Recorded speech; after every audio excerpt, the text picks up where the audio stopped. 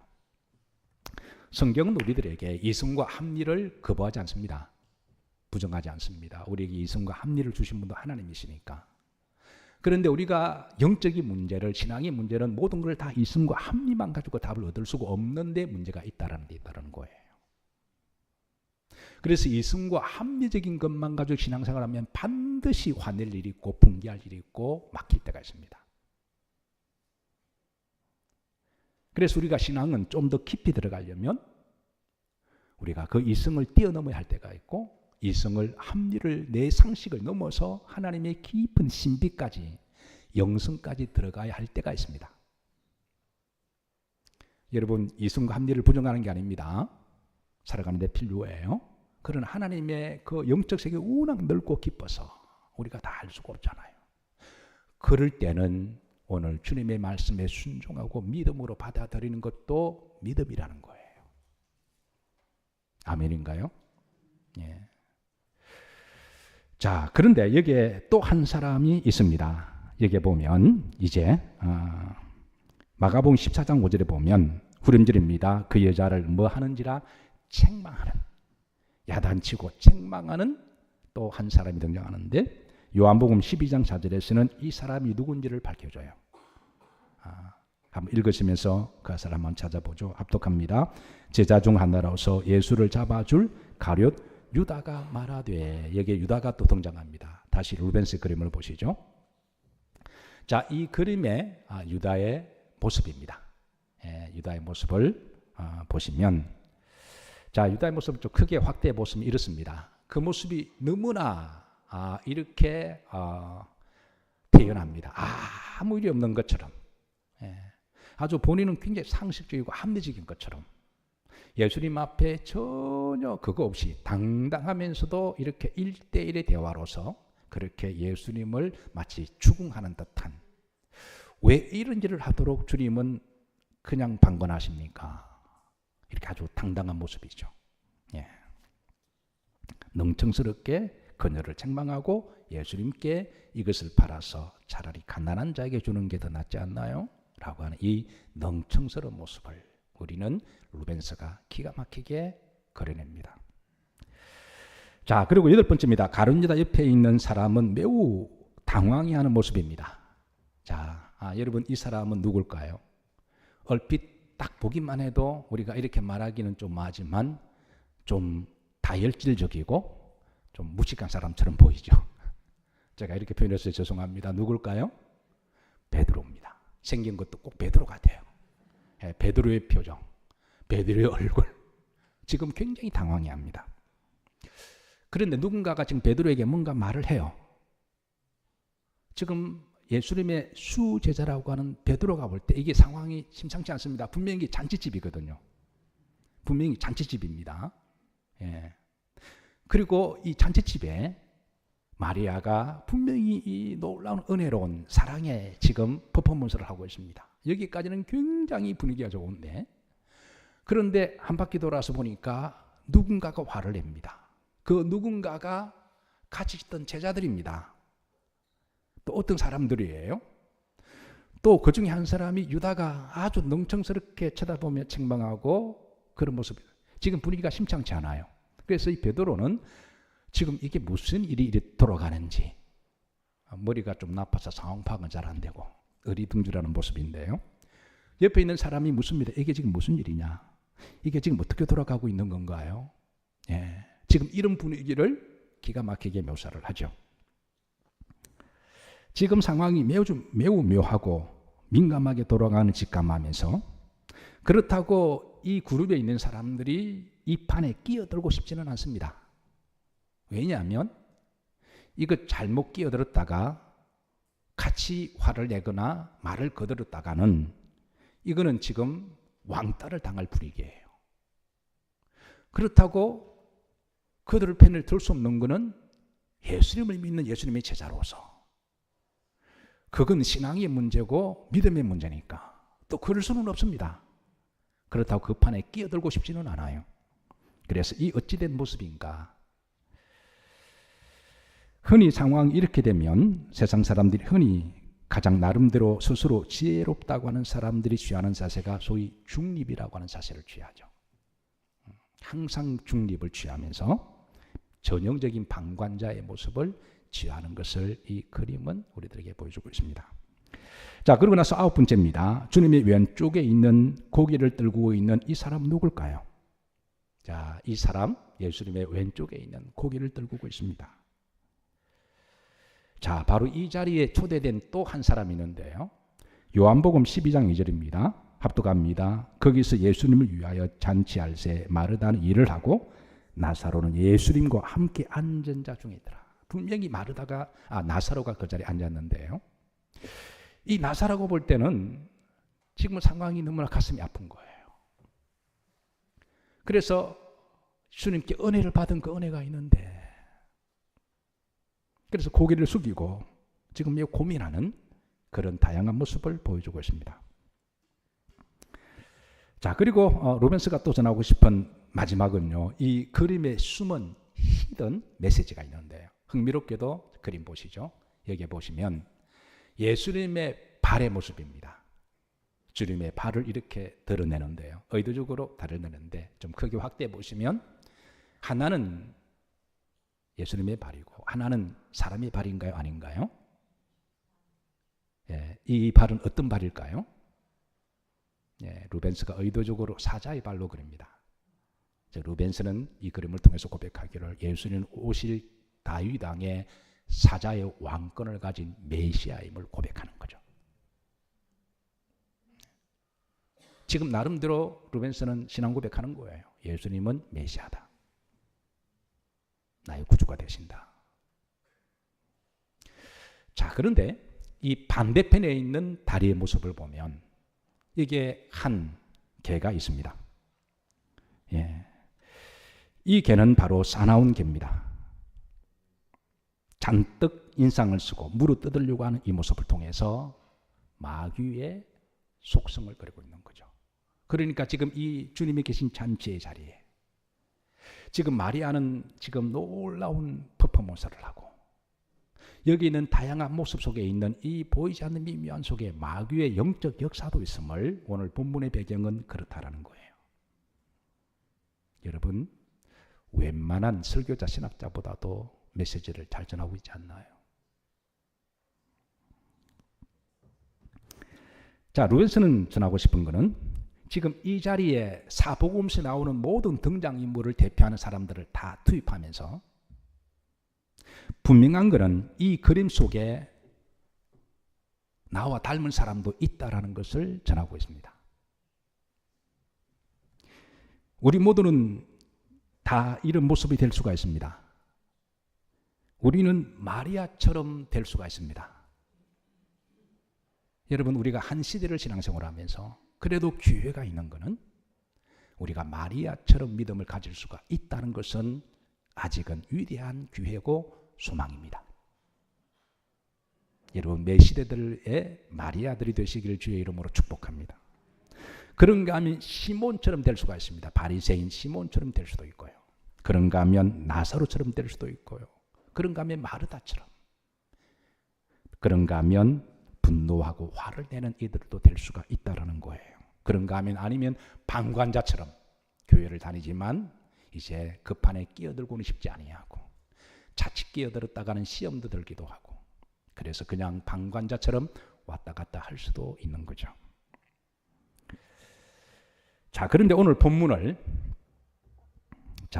보면 이 마리아가 어떤 마리아인가 우리가 좀 알아야 돼요. 왜냐하면 우리가 알아야 제대로 주님이 말씀하신 것을 기억하고 전할 수가 있고 그렇게 살 수가 있으니까. 마태복음은 이 여인의 이름을 등장시키지 않지만 다른 복음서는 이 여인의 이름을 거론합니다. 요한복음 12장 3절에 보면 누구라고요? 마리아. 여러분 잘 아시죠? 여러분 본문을 들으셨으니까 그녀의 이름은 마리아입니다.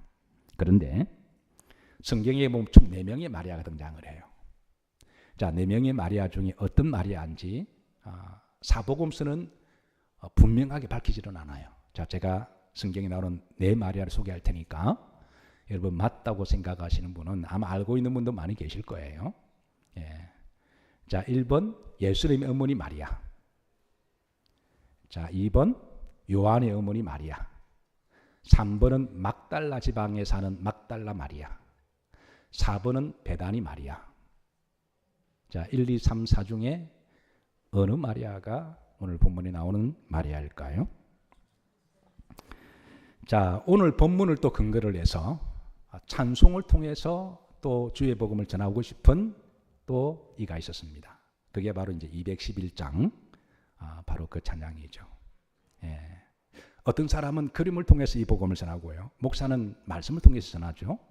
근데 이제 또 찬송의 은사가 있는 사람은 이 찬송을 통해서 복음을 전하고 있는데 우리 1절만 다 같이 한번 드립니다.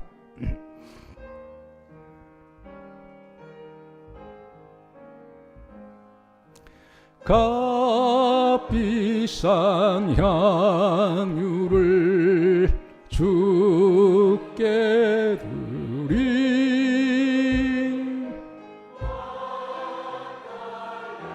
마리아 본받았어.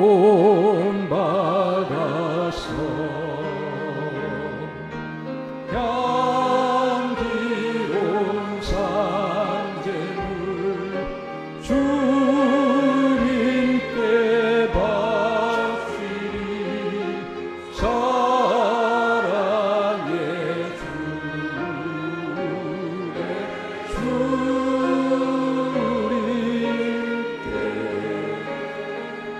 참 감미로운 찬양이 은혜롭죠. 특별히 한국 교인들이 사랑하는 좋아하는 찬양입니다. 자, 그런데 여기 1절에 나오는 마리아는 어떤 마리아인가요? 막달라 마리아입니다. 그런데 주님이 전하라고 한 오늘 본문의 마리아는 막달라 마리아일까요? 아닐까요? 아니죠. 우리 영일교회는 이미 말씀을 잘 알아서 오늘 본문에 나오는 마리아는 누군가요? 또 막달라라 그러네. 막달라 그런 거예요. 베다니 마리아입니다. 이 곡을 작곡 작시하신 분이 왜 막달라 그러는지는 제가 모르겠지만 어쨌든 분명한 오늘 본문에 나오는 마리아는 베다니 마리아입니다. 여러분, 저는 이 감미로운 찬양을 부를 때마다 불러야 되나 말아야 되나 갈등합니다.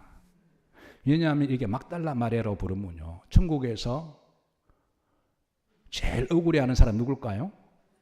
그 베다니 마리아인데, 난데 왜 자꾸 막달라라 그러냐? 아니 난데. 그리고 우리가 이걸 부를 때마다 천국에서 제일 멋지게 하고 미안해하는 베다니 마리아를 볼 때마다 내가 아닌데 라고 말하는 여인이 누굴까요? 막달라 마리아겠죠. 왜냐하면 이거는 분명히 베다니 마리아인데. 그리고 또 하나는 주님께서는 그녀가 행한 일을 말하고 그녀가 행한 일을 기억하고 그렇게 믿음의 본이 되라고 하실 때는 잘못 알고 있으면 우리가 잘못 전하게 되는 거잖아요. 그래서 오늘 본문에 있는 마리아는 막달라 마리아가 아니라 베다니 마리아입니다. 그래서 저는 오늘 찬양을 드릴 때 여러분 입술을 유심히 봤습니다. 다 막달라라고 하더군요.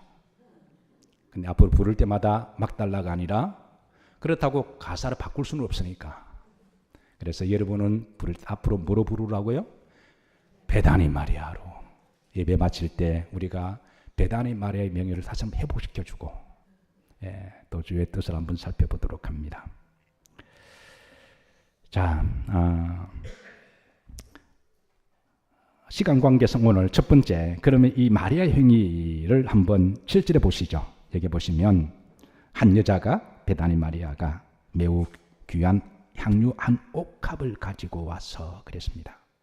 여기에 대한 좀 더 세밀한 정보는 요한복음 12장 3절을 주는데요. 마리아는 지극히 비싼 향유 곧 순전한 나드라는 말, 이 나드는 인도산 나드를 이야기합니다. 예수님 시대에 올리브 중에 첫 번째로 찬 버진 올리브 중에 가장 귀하고 비싸게 현물 가치로 거래되는 것이 바로 인도산 나드 옥합이어서, 향유여서 좀 더 세밀한 정보를 주고 있습니다.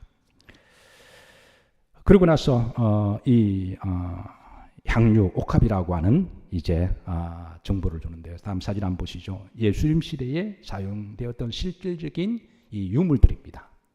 그 다음 사진 보시면 이런 옥합에다가 이렇게 향유를 보관했죠. 이것은 마치 순전한 향유는요, 시간 지날수록 성숙되어지고 깊은 이렇게 향을 가져오기 때문에 언제든 갖다 팔아도 그게 금처럼 더욱더 현물 가치가 뛰어서 그렇게 바로 거래가 되는데요. 그래서 이제 이 가치에 대해서 300데나리온도 됨을 알려주고 있습니다. 그러니까 300데나리온은 노동자의 하루의 일삭이 한 데나리온이니까 이 마리아에게 있어서는 이 엄청난, 흔히 여인들이 시집 갈 때 모아둔 또 자금으로 그렇게 하기도 하는데, 어쨌든 위급하고 급하게 있을 때 그렇게 해서 이렇게 한 땀 한 땀, 한 방울 한 방울 그렇게 모아서 보관하던 그 옥합을 이제 주님 앞에 깼습니다. 7절에 보십시다. 여기 보시면 이 여인이 행한 행동에 대해서 이렇게 전합니다. 후렴줄입니다. 자, 나와서 식사하시는 예수님의 어디에 부으니? 머리에 부으니. 그리고 누가복음에는 마리아의 행위에 초점을 맞추어서 좀 더 상세하게 알려줍니다. 합독합니다. 예수님의 뒤로 그 발 곁에 서서 울며 눈물로 그 발을 적시고 그랬습니다.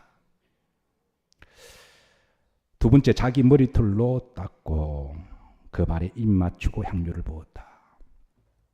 이런 모습은 일반적으로 보편적인 행동은 아니에요. 이성과 상식으로 볼 때는 이게 쉽게 납득할 만한 행동은 아닙니다. 이상한 행동이기는 틀림없어요. 그런데 그녀가 예수님의 발에 무릎을 꿇고 눈물을 펑펑 흘리면서 그 발을 적셨다. 이건 남들이 볼 때는 이게 좀 이상한 행동이긴 해요. 그런데 그녀를 왜 이렇게 펑펑 울면서 그렇게 무릎을 꿇고 그렇게 했을까요? 두 번째입니다. 자기 머리털로, 여성들의 가장 귀한 거, 자존심, 그게 머릿결이잖아요. 그래서 그거를 예수님의 발을 이렇게 닦았고, 그리고 그 발 앞에 무릎을 꿇고 입을 맞추었다. 왜 이렇게 했을까요? 왜 마리아는 지금 이런 퍼포먼스를 하고 있을까요? 중요한 것은 예수님이 하셨습니다. 그리고 그 이유를 12절에 이렇게 말씀합니다. 다른 제자들은 이해가 안 되고 납득이 안 되고 야단치고 분개하고 화를 내고 책망할 때 예수님께서 지금 그녀가 왜 이런 일을 하는지 주님이 대변하세요. 합독합니다. 이 여자가 내 몸에 이 향유를 부은 것은 내 장례를 위하여 합니다. 그러니까 지금 주님과 마리아는 서로 공유하고 있습니다. 근데 마리아가 이걸 어떻게 알았을까요? 예수님이 이제 얼마 있지 않으면 십자가에 달려 돌아가실 것을 어떻게 알았을까요? 이건 사실은 모를 수가 없습니다. 왜냐하면 우리가 지난번 우리가 예수님의 추적을 우리가 강의를 해오면서 주님은 자신이 십자가에 죽으시고 고난받으실 것을 공식적으로 4번이나 대놓고 하셨습니다. 그 외에도 많이 말씀하셨거든요. 그러니까 평소에 주님을 신실하게 믿고 따랐던 사람이라면 주님이 그렇게 공식적으로 오피셜리 한 말을 잊을 수가 없는 거죠. 근데 왜 다른 제자들은 몰랐을까요? 이거는 마치 이런 거와 비슷합니다.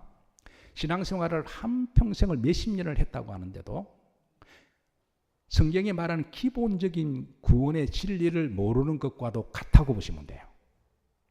주님을 신실하게 믿고 따랐다면 주님이 이제 구약에 오실 메시아의 순환 받으시고 십자가에 죽으실 것을 공식적으로 대놓고 4번 말씀하셨고, 그 외에도 주님은 여러 번 말씀하셨기 때문에 이거를 모를 리가 없는 거죠. 그런데 마리아는 이를 알았습니다. 평소에 주의 말씀을 잘 들었다는 거죠. 그리고 주님을 진지하게 믿었다는 겁니다. 다른 제자들은요? 몰랐죠. 만약에 제자들이 지금 이 여인이 행한 일을, 지금 이 여인이 예수님께 장례를 드린다, 이걸 만약에 알았더라면 그녀와 함께 지금 함께 그러지 않았을까요?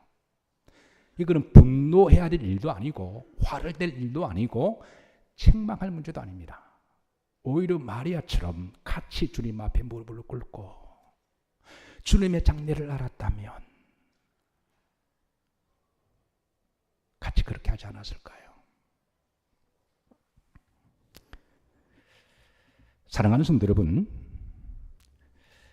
지금 이 여인이 행한 일이 제가 여러 번 말씀드렸습니다. 상식으로 볼 때는 이상합니다. 이게 상식으로 볼 때는 이게 납득될 만한 행동은 아니에요. 근데 주님의 지금 장례를 치르고 있다. 그걸 여러분들이 알게 되면 이 여인이 행한 일이 공감되십니까? 안 되십니까? 충분히 공감되죠. 자, 이렇습니다, 여러분. 우리가 인생을 살아가다 보면 본의 아니게 언젠가는 내 사랑하는 사람을 먼저 보내고 장례를 치러야 할 때가 있습니다. 그게 배우자든 부모님이든 내 사랑하는 자녀든 간에. 저는 초등학교 5학년 때 아버님이 돌아가셨어요.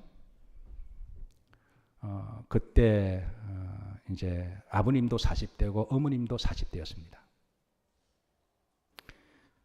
어머님이 장례를 치르시면서 너무 슬퍼 오열하시면서 실신하셨어요. 그런데 제가 볼 때는 그 이해가 안 됐습니다.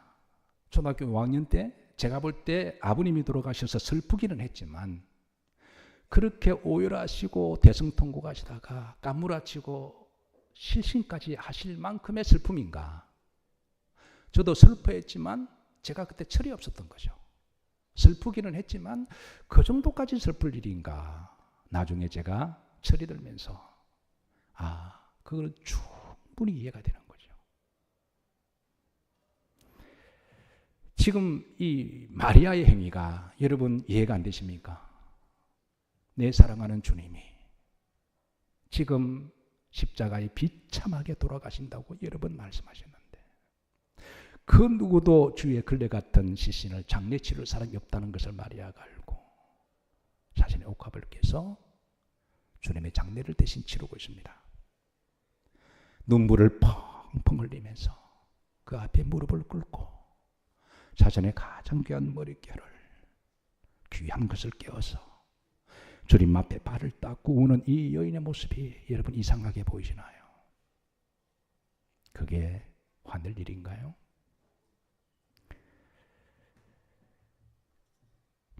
아마 그녀는 예수님 앞에 옥합을 깨면서 자신의 가장 귀한 걸 깬 거죠. 가장 소중한 걸 깬 겁니다. 우리도 한평생 믿음 생활하면서 우리가 다 마리아와 같은 신앙이 되기를 원하는 마음이 있는 줄로 믿습니다. 마리아의 믿음과 마리아의 영성. 그런데 우리도 언젠가는 내가 가장 귀하게 여기는 것을 깨야 할 때가 있습니다. 어느 시점에는 깨야 됩니다. 여러분들에게 있어서 옥합은 무엇인가요? 여러분들이 생각하는 가장 사랑하는 것. 오늘 본문이나 사복음 보면 마리아는 예수님을 사랑했다라고 합니다. 아마 그녀는 예수님을 만나기 전까지는 그는 옥합을 가장 사랑했을 수도 있습니다. 그런데 그거를 주님께 드렸다고 하는 것은 주님을 더 사랑함에 대한 고백이죠. 옥합을 깼다. 그런 단순히 물질의 문제가 아니라 자신을 깬 것을 이야기를 하는 거죠.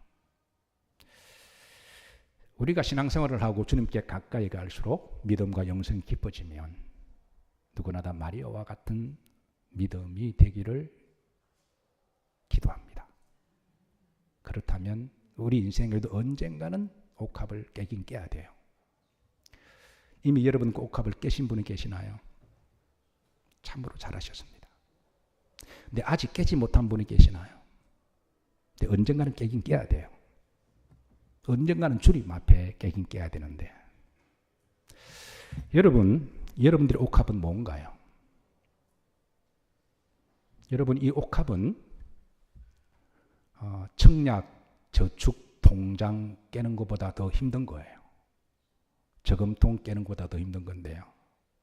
여러분이 깨기 가장 힘든, 각 사람마다 가지고 있는 그 옥합은 여러 종류가 있겠지만 그게 자아가 아닐까요? 어떤 사람은 자기 자아가 너무 강한 나머지 이게 조금이라도 손상이 되면 이게 신앙생활이 많이 힘들게 합니다. 주님은 우리들을 이끌어서 주택 청약을 깨라고 말씀하지 않으세요. 우리가 정말 깨야 할 것은 우리의 육신의 자아가 아닐까요? 언젠가는 깨긴 깨야 됩니다. 왜냐하면 육신을 가지고 천국 못 가니까. 언젠가는 깨긴 깨야 되는데, 여러분 할 수만 있으면 이 베다네 마리아처럼 좀 빨리 깨시기를 주의 이름으로 축복합니다.